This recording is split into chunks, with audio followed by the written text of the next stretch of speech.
An upper level low moving out of the Rockies will be the focus for an enhanced risk of severe weather both today and tomorrow.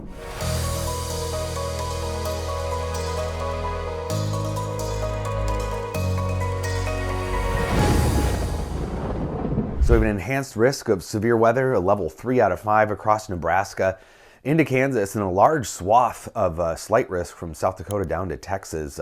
Starting to see that severe weather season migrate north here as spring warms things up across the plains.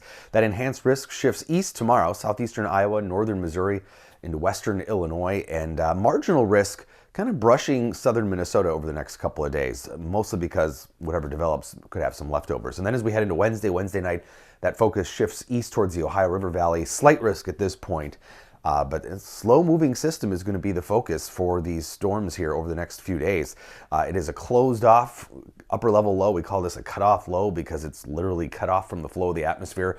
And that will slowly be moving out of the Rockies today. It's basically cold air aloft. So you take cold air, put it over hot, steamy air, and you're going to get instability, storms to pop. Dew points rising out ahead of it today all the way up to Nebraska. We'll see those 60-degree dew points. And then that muggier air shifts east tomorrow. And so it's that tail end of that humid air combined with the upper level low, shear, and everything else that will organize these storms. Jet stream will be wrapping around that upper level low, moving out into Nebraska later today, into tonight, and then that jet stream pointing right at Iowa, Missouri, and Illinois tomorrow. So the shear will follow that.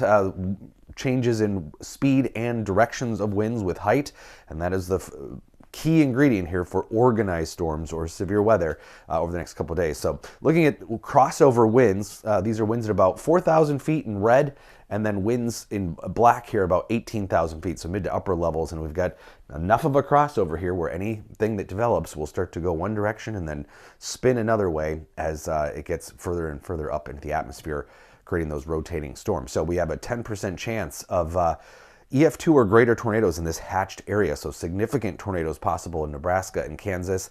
Looking at just one in particular rapid update model showing the track of updrafts with these storms. We've got this cluster of storms that will develop this evening across Nebraska and Kansas, but also a secondary area that will develop earlier, potentially in Oklahoma and Texas. And then those winds, those crossover winds, will shift east tomorrow into Iowa and Missouri. The risk for tomorrow too, 10% hatched area here right across Iowa, Missouri, and Illinois. For again, the potential that 10% chance of EF2 or greater tornadoes in those areas. So more significant storms and potentially more significant tornadoes with the updraft tracks across Iowa, Missouri, and western Illinois, right where we have that 10% hatched area.